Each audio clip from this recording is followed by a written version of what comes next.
When President George W. Bush spoke to Congress shortly after 9/11, he did not ask for a declaration of war. Instead, Republican leaders offered and Congress enacted an authorization for the use of military force. The authorization was open-ended as to its targets and its conclusion, and basically told the president and his successors that they could pursue whomever they wanted, wherever their pursuits took them, so long as they believed that the people they were pursuing had engaged in acts of terrorism against the United States. Thus was born the War on Terror. My next guest argues that nearly decade-long experiment in government growth called the War on Terror has been a cruel joke that history will rightfully blame on the Republican Party, and I agree with her. Joining me now is retired U.S. Air Force Lieutenant Colonel Karen Kwiatkowski, who has written on defense issues with a libertarian perspective for MilitaryWeek.com and LewRockwell.com. Colonel, Dr. Karen, welcome back to Freedom Watch. It's good to be here. What are the political consequences of our presence in Afghanistan? I mean, shortly before President Obama told a national audience while he was at West Point that he was going to send another 30 or 40 or 50,000 troops, his national security advisor, the former four-star commandant of the Marine Corps, said there's about 100 people on al-Qaeda. Question, why would we send 100,000 American troops to look for 100 people? And what are the consequences of this kind of behavior in the Middle East? Oh, my goodness. Well, first off, it's a mismatched approach. It's not a well thought out strategy, which I think you just made obvious with those two positions that you shared there. Now, what it does to us in the long run, of course, in the Middle East, is that makes us more hated, and we're growing terrorists. And I think that really can't be argued. In fact, every day in the news, even with this latest offensive in Marja, which is supposed to help Americans kind of get hyped up about what we're doing in Afghanistan, we are killing civilians. That means women, children, aunts, uncles, brothers, sisters, and the people that survive are just like us. They want revenge. So, we're creating enemies. Why is it that there isn't more of a debate about this, Karen? You're a student of political science and political history. I mean, we learned not too long ago that President Obama has unleashed about 57 or 58 unmanned drones to kill people in Pakistan. That's more than President Bush unleashed in 8 years. One would think that this type of undeclared war, in which people are killed suddenly from out of the sky, it's not soldiers fighting each other in uniform, and innocents are obviously killed as well, and hospitals and schools are damaged, would have the opposite effect from what the president hopes that it would do.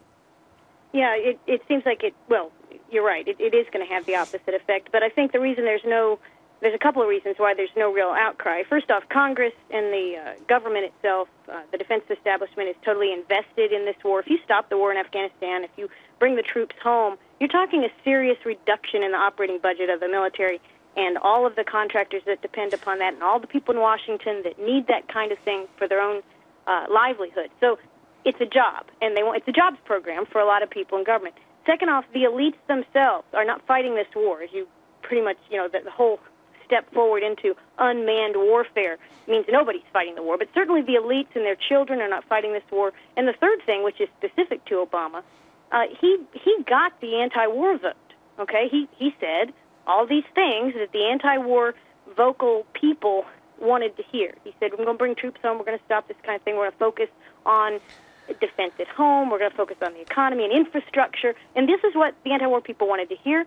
They believed him, he was lying, but since they voted for him, and since, they kind of generally like Obama, they're stuck with him. They've been gutted. They're stuck with him, and their political voice has been destroyed. His budget actually has more money for the military and for the Pentagon than President Bush's did. There's been no inflation of which to speak, and we're supposedly reducing our troop strength in Iraq.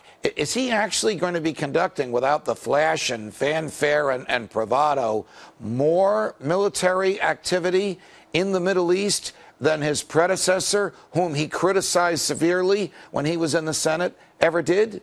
It seems like he already is, which is just shocking. But the other thing is there's a lot of talk in the media and other places that we are closer, not farther away, but closer to the brink with Iran. And that's an expanded war which would engulf the entire region, and that would come under Obama's watch if rumors are true. We are chatting with retired Air Force Lieutenant Colonel Karen Kwiatkowski, who's an expert on military matters and their influence on geopolitics. Is this the future of warfare, Dr. Kwiatkowski, that somebody would sit at a computer screen in Langley, Virginia, and see a target on the ground and press a few buttons, and 2 or 3 seconds later, a piece of plastic from the sky with a great amount of explosive in it would attack that person and the area around them? Well, it's certainly the dream of the Air Force that would be the future. I can tell you. I mean, this is the steady progression of air power, and and I think the CIA would like it very much as well, because the CIA is increasingly becoming involved in military type activities, and this is right up their alley. So, yeah, there are certain sectors. I don't think the Army would agree with you on this. I think the Army has kind of a traditional idea that they ought to go and actually have, risk their life in order to defend the country or its honor.